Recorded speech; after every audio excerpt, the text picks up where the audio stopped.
ఓం సాయిరామ్. అఖిలాండ కోటి బ్రహ్మాండ నాయక రాజాదిరాజ యోగిరాజ పరబ్రహ్మ శ్రీ సచ్చిదానంద సమర్థ సద్గురు సాయినాథ్ మహారాజ్కి జై. సాయి బిడ్డలందరికీ నా హృదయపూర్వకమైన నమస్కారములు. ఎలా ఉన్నారు ఫ్రెండ్స్? అందరూ బాగున్నారు కదా? మన సాయినాథ్ దయ వలన అందరూ బాగున్నారని, బాగుండాలని మీ అందరికీ కూడా గురువారం శుభాకాంక్షలు అండి. అంత మాత్రమే కాదు ఫ్రెండ్స్, మీరందరూ పూజ చేసుకుని గుడికి కూడా వెళ్ళి ఉంటారు అనుకుంటున్నాను. అయితే సాయినాథుని పూజ అది మనం చేసుకుంటూ ఉన్నాము.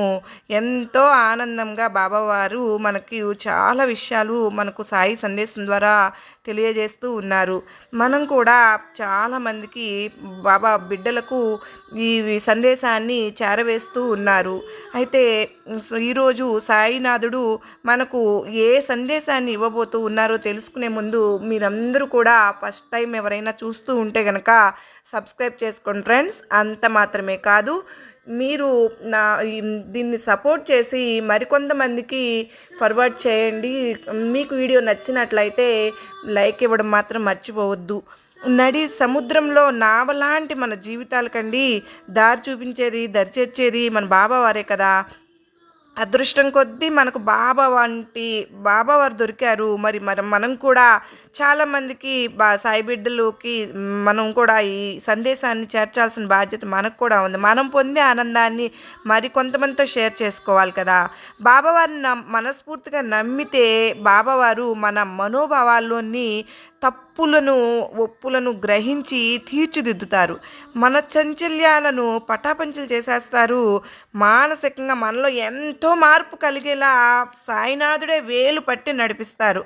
మన బాబావారిని వేడుకుంటే కష్టాలు మన వద్దకు రాకుండా సాయినాథుడు అండగా ఉండి మనల్ని రక్షిస్తారు. సాయిబాబా వారు దయామయుడు. మన నుండి ఎటువంటి ఫలితాన్ని ఆశించరండి. అది ఏమి ఆశించకుండానే మనల్ని రక్షిస్తూ ఉంటారు. మనం సాయికి అర్పించగలిగింది ఏంటి? కేవలం ప్రేమను మాత్రమే. బాబావారు ఎన్నోసార్లు చెప్పారు, తల్లి నీ నుండి నేను కోరేది ప్రేమని మాత్రమే అమ్మా. ప్రేమతో సాయిబాబా వారిని ఆరాధించి బాబా తత్వాన్ని ఆచరించడమే. మనస్ఫూర్తిగా నమ్మిన వారిని రక్షించడంలో నిన్ను మించిన దేవుడు లేడు సాయిదేవా. అయితేనండి, మనం ఈరోజు ఒక గొప్ప భక్తురాలు గురించి, ఎంతో దూరంలో నుంచి లేదండి, ఎప్పుడు మహారాష్ట్ర అక్కడ కాదు ఆవిడ, ఇక్కడే పుట్టింది, ఇక్కడే పెరిగింది. మనం కూడా ఆవిడకిలాగా మనం కూడా దగ్గర అవ్వచ్చు అన్న దానికి నాకు మనసు కనిపించి నేను ఈ విషయం మీతో షేర్ చేస్తున్నాను. ఆ తల్లి గురించి ఈరోజు మనం తెలుసుకోబోతూ ఉన్నాము. దక్షిణ భారతదేశం నుండి సాయిబాబా వారి మహాసమాధికి పూర్వం అంటండి బాబావారిని దర్శించిన వారే చాలా తక్కువ.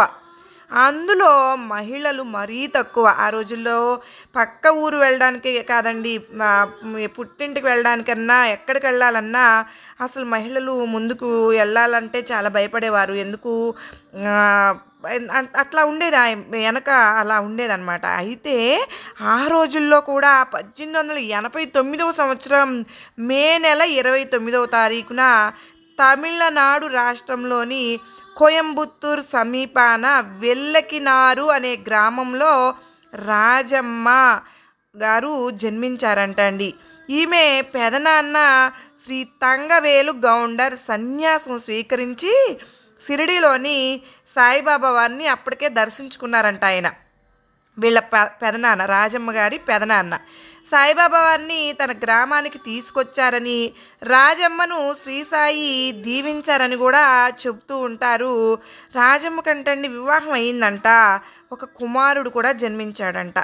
రాజమ్మకు షిరిడీలోని సాయిబాబాను దర్శించాలని కోరిక కలిగిందంట. దానికి ఆమె భర్త సమ్మతి తెలియజేయలేదు, అసమ్మతి తెలియజేశారు. కానీ ఒక షరతు పెట్టాడు.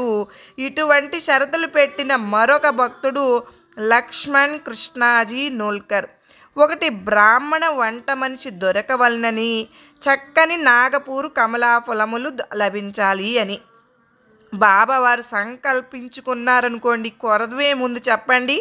ఈ 2 షరతులు వెంటనే నెరవేరిని అంట. నూల్కర్ సాయిబాబా వారిని దర్శించాడు. రాజమ్మ భర్త సుబ్రహ్మణ్య గౌండరు మన ఇంటిలోని ఆవు 7 దినములలో అమ్ముడు పోయినచో తప్పక షిరిడీకి వెళదాము అన్నాడంట. సాయిబాబా వారి కృప వలన ఆ ఆవు 4 రోజులలోనే అమ్ముడుపోయింది. ధర కూడా 55 రూపాయలు పలికింది. ఈ సాయిలీల అనుభూతి ఫలితంగా 1908 సంవత్సరం 17వ సంవత్సరాలంటండి ఆవిడికప్పుడు. వయసు గల రాజమ్మ భర్త సుబ్రహ్మణ్య గౌండర్ పసిబిడ్డతో ఇద్దరూ కలిసి షిరిడీకి వెళ్ళి సాయిబాబా వారిని దర్శించారంట. అల్లా అచ్చా కరేగా అని రాజమ్మను దీవించి సాయి రాజమ్మను నల్లా ఇరు చల్లగా ఉండు అని దీవించారంట. సాయిబాబా వీరితో తమిళంలోనే సంభాషించేవారంట ఎప్పుడు వెళ్ళినా కూడా. రాజమ్మ సాయినాథుని అనేక లీలలు కనులారా గాంచినదని తెలియవస్తుంది. సాయిబాబా 6 అడుగుల ఎత్తు, పొడవైన చేతులు, మోకాళ్ళు దాటి ఉండేవి. కొనదేలిన ముక్కు, కంటి పాపలు నీలముగా మిలమిల మెరుస్తూ ఉండేవి. తీక్షణమైన చూపుతో సాయి ఉండేవారు అని ఈమె వర్ణించింది. బాబా తన కృపాధారలు కురిపించి ఈమె నామమును రాజమ్మ కదండి శివమ్మగా తాయిగా మార్చారంట. ఈమె తదనంతరం పెక్కుమార్లు సాయి దర్శనం చేసి దక్షిణాదిన అనేక సాయి మందిరములను ప్రతిష్ఠ చేసినది. అంతేకాక బెంగుళూరు నగరంలో స్వయముగా సాయి మందిరం నిర్మించుకున్న ధన్యజీవి. కర్ణాటక, తమిళ రాష్ట్రాలలో ఎందరికో సాయిబాబా వారి గూర్చి తెలిపిన భక్తురాలు ఆవిడవేనండి. ఈ ఫోటోలు పైన మీరు చూసినవన్నీ కూడా ఆ తల్లివే. బాబావారు దర్శించుకున్న ఆవిడ ధన్యజీవి. మనం కూడా బాబావారిని ఆ రోజుల్లో చూసిన ఫీలింగ్, వాళ్ళ అనుభూతుల్ని మనం తెలుసుకుంటూ మనకు కూడా బాబావారు అటువంటి అనుభూతిని కలుగు చేయాలి అని మనస్ఫూర్తిగా ఈ శుభ గురువారం రోజున సాయినాథుని వేడుకుంటూ ఈరోజు సాయి ప్రేమామృతంలోకి వెళ్దాం. పారాయణ దుఃఖహేతువులైన వ్యక్తిత్వపు పరిమితులను దాటించి అన్ని పరిమితులకు పరమైన ఆనందాన్ని అందించి పరాయణత్వాన్ని కలిగించేదే పారాయణ. ఒకానొక మహత్తర అంశాన్ని కూలంకషంగా అధ్యయనం చేసి అపారమైన దాని తత్వాన్ని ఆకలింపు చేసుకునే సాధనం పారాయణ. సద్గురు దివ్య పాదాలను హృదయంలో ప్రతిష్ఠించుకుని భక్తి రాగ రంజితము అయిన మనస్సు అనే కుంకుమతో ఆ పాదాలకు పారాణి చేయడమే పారాయణ. మనము బాబావారు భీమాజీ సాయి దగ్గరికి తీసుకువెళ్ళారు. బాబావారు ఏమన్నారు, భీమాజీ సాయి పాదాలకి నమస్కరించగానే ఈ శ్యామతో ఇదేమైనా మంచి పనేనా శ్యామ, ఎందుకు ఇలాంటి వాళ్ళని తీసుకొచ్చి నా దగ్గర పెడతావు అని చెప్పి అంటారు. సాయినాథ నేను అనాథను, నన్ను కరుణించండి, దీననాథ నన్ను రక్షించండి అని భీమాజీ బాబావారిని వేడుకుంటాడు కదండి. ఈరోజు పటేలు యొక్క బాధను చూచిన సాయినాథునికి దయ కలిగింది. అంతే, తన బాధ తక్షణం ఉపశమనము అవుతుంది అని పటేలుకి విశ్వాసం ఏర్పడింది. అంతే, అలాగే జరుగుతుంది. భీమాజీ యొక్క అస్వస్థతను గమనించి దయాసాగరులైన సాయి సమర్థులు అమితంగా కరిగిపోయారు. మందహాస వదనంతో కూర్చో, ఏమీ బాధపడకు, బుద్ధిమంతులు కలవరపడరు. షిరిడీలో అడుగు పెట్టగానే నీవు అనుభవించాల్సిన కర్మ అంతమైంది. కంఠం వరకు కష్టాలలో మునిగి ఉన్న మహా బాధల గోతులలో పాతుకుపోయిన ఈ మసీదు మాత మెట్లు ఎక్కిన వారు సుఖాన్ని అధిరోహించినట్లే అని గ్రహించు. ఇక్కడి ఫకీరు చాలా దయాళువు. నీ వ్యధను నిర్మూలించి ప్రేమతో సంరక్షిస్తారు. వారు అందరి పట్ల కారుణ్యమూర్తి. అందువలన నీవు నిశ్చింతగా భీమాబాయి ఇంట్లో ఉండు. 1-2 రోజులలో నీకు స్వస్థత చేకూరుతుంది. ఇక వెళ్ళు అని చెప్పారు. దైవయోగం వలన అమృత సించనం ద్వారా ఒక అయూహీనునకు పునర్జన్మ కలిగినట్లు పటేలుకు తృప్తి కలిగింది.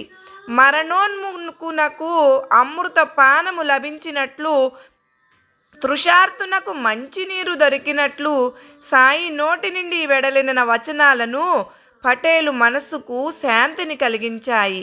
ప్రతి 5 నిమిషాలకు అతని నోటి నుండి రక్తపు గడ్డలు పడేవి. కానీ బాబా ఎదుట 1 గంట సేపు కూర్చున్నా ఏమీ కాలేదు.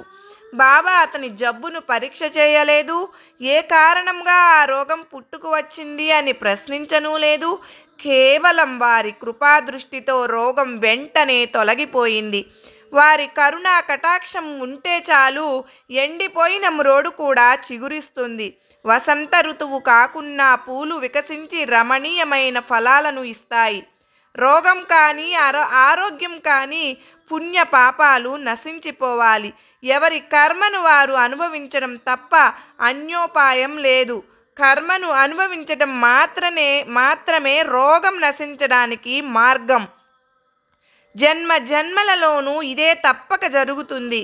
కర్మను అనుభవించడం తప్ప రోగాన్ని తొలగించే మరో ఉపాయం లేదు. అయినప్పటికీ సత్పురుషుల దర్శనం వ్యాధి ఉపశమనానికి ఒక కారణం. దానితో వ్యాధిగ్రస్తులు దుఃఖపడకుండా వ్యాధి యొక్క బాధను సహించగలరు. వ్యాధి దారుణమైన బాధను కలిగిస్తుంది. కానీ సత్పురుషులు తమ కరుణా కటాక్షంతో కర్మానుభవ బాధలను సులువుగా నివారిస్తారు.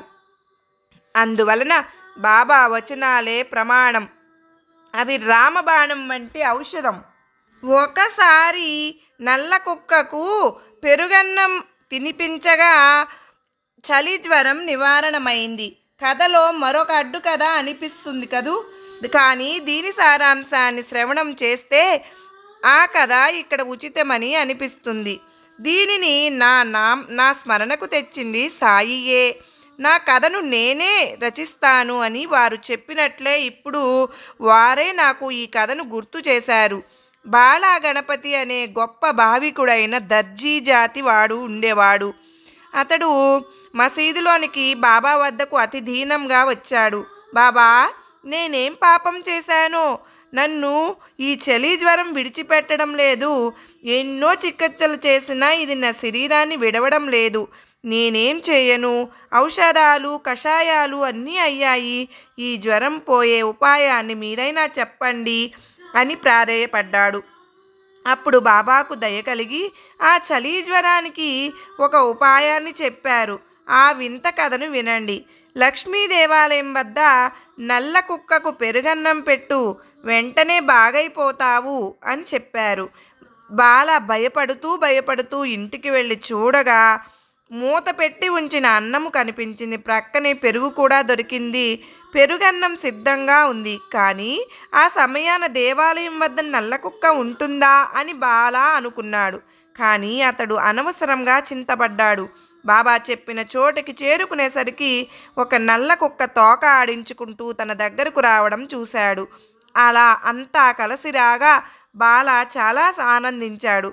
కుక్కకు పెరుగన్నం పెట్టి ఆ విషయాన్ని బాబాకు తెలియజేశాడు. సారాంశం: ఇలా జరిగిన దాన్ని ఎవరు ఏమనుకున్నా బాలాకు చలి జ్వరం తగ్గి స్వస్థత చేకూరింది. ఇలాగే బాపూసాహెబ్ బుట్టీకి కడుపులో శీతలం కలిగింది. దానితో వెంటనే విరోచనాలు, గడియకు వాంతులపైన వాంతులు ఎడతెగకుండా రాసాగాయి. అన్ని రకాల ఔషధాలతో అలమరా నిండిపోయింది. కానీ ఏ ఒక్కటి పనిచేయలేదు. ఆ చింతతో, అదే ఆలోచనతో బాపూసాహెబ్ చాలా కలవరపడ్డాడు. వాంతులు విరోచనాలు ఆగకుండా ఎడతెరిపి లేకుండా అవడం వలన అతడు బాగా నీరసించిపోయాడు. అలవాటు ప్రకారం రోజు బాబా దర్శనానికి వెళ్ళడానికి అతనికి శక్తి లేకపోయింది. ఈ వార్త బాబా చెవిన సోకింది. బుట్టీని రప్పించి తమ ఎదుట కూర్చోబెట్టుకున్నారు. ఖబర్దార్, ఇక నుండి మల విసర్జనానికి వెళ్ళకూడదు. ఇక వాంతులు కూడా ఆగిపోవలసిందే అన్నారు. చూపుడు వ్రేలితో అతన్ని ఉద్దేశించి మరలా అట్లాగే అన్నారు. తాత్పర్యం, వారి వచనాల దెబ్బ ఎలాంటిదో గాని 2 వ్యాధులు పారిపోయి బుట్టి ఆరోగ్యం బాగుపడింది. ఒకసారి ఊళ్ళో కలరా వ్యాధి వచ్చింది. ఆ ఉపద్రవంలో బుట్టీకి ఎడతెరిపి లేని వాంతులు, విరోచనాలు. దప్పికతో అతని ప్రాణం విలవిలలాడింది. అతని దగ్గరే ఉన్న డాక్టర్ పిళ్ళే అన్ని ప్రయత్నాలు చేశాడు, కానీ అవేవీ ఫలించలేదు. చివరకు బాబా వద్దకు వెళ్ళాడు. విషయాన్ని వారికి వివరించాడు. అతనికి కాఫీ ఇమ్మంటారా లేక మంచినీరే మంచిదా అనే పిళ్ళే బాబాను అడిగాడు. అప్పుడు బాబా పాలలో బాదాం, అక్రోట్, పిస్తా వేసి ఆ కీరును అతనికి త్రాగటానికి ఇవ్వండి. దానివల్ల అతని దప్పిక తీరుతుంది, వ్యాధి త్వరగా నివారణమవుతుంది అని చెప్పారు. అలాంటి జావను త్రాగించగా బుట్టీకి కలిగిన ఉపద్రవం తొలగిపోయింది. ఆక్రోట్, పిస్తా, బాదాములతో కలరా వ్యాధి తగ్గుతుందా? బాబా వచనాల యందు విశ్వాసమే మూల కారణం. అక్కడ సందేహానికి తావులేదు. ఒకసారి అలంది నుండి ఒక స్వామి సాయి సమర్థుని దర్శనానికి షిరిడీ గ్రామానికి వచ్చి సాయి నివాసానికి చేరాడు. అతనికి చెవిపోటు, ఆ అనారోగ్యం కారణంగా నిద్రాభంగం అయ్యేది. శస్త్రచికిత్స చేయించుకున్నా ఏ కాస్తైనా ప్రయోజనం కలగలేదు. భరించలేని చెవిపోటు వచ్చింది. నివారణ ఉపాయాలు పనికిరాలేదు. అక్కడి నుండి బయలుదేరి వెళ్ళాలని తలచి సాయి ఆశీర్వాదం కొరకు వెళ్ళాడు. వారి పాదాలకు అభివందనం చేసి బాబా విభూది ప్రసాదాన్ని తీసుకుని మీ కృప ఎల్లప్పుడూ ఉండాలి అని స్వామి సాయి ఆశీస్సులను కోరాడు. ఆ స్వామి యొక్క చెవిపోటు గురించి మాధవరావు దేశపాండే బాబాతో మనవి చేశాడు.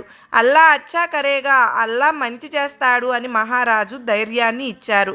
అలా సాయి ఆశీస్సులను అందుకుని స్వామి పూణే పట్టణం వెళ్ళాడు.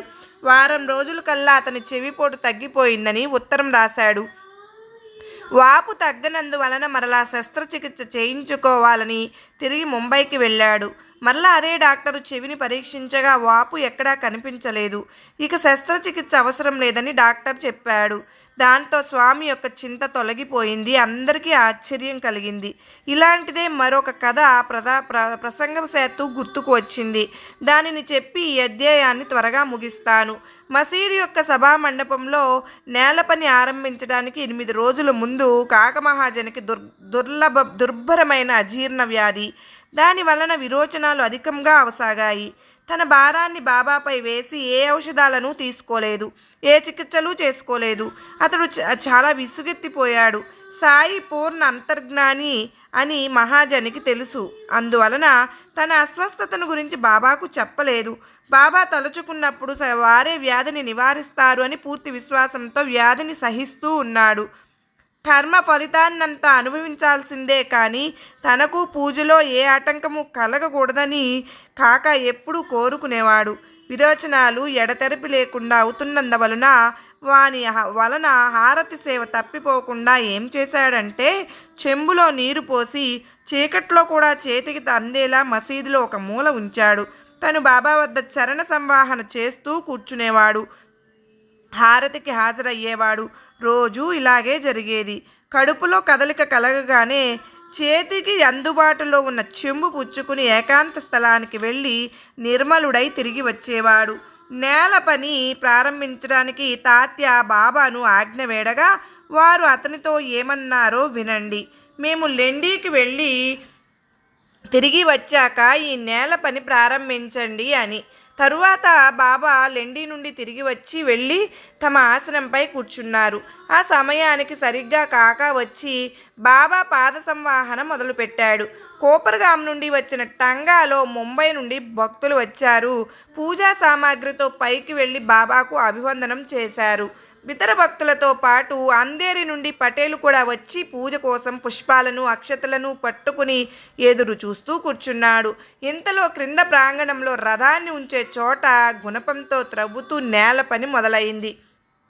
ఆ శబ్దాన్ని విన్నంతనే బాబా విచిత్రంగా కేకలు వేశారు. వెంటనే కళ్ళను భయంకరంగా పెద్దవి చేసి తక్షణం నృసింహరూప అవతారాన్ని దాల్చారు. ఎవరు గుణపంతో త్రవ్వుతున్నారు? వారి నడుం విరక్కొడతాను అంటూ సటకా పుచ్చుకుని లేచేసరికి అందరూ భయపడిపోయారు. గుణపాలను పారవేసి పనివాళ్ళు పరుగు తీశారు.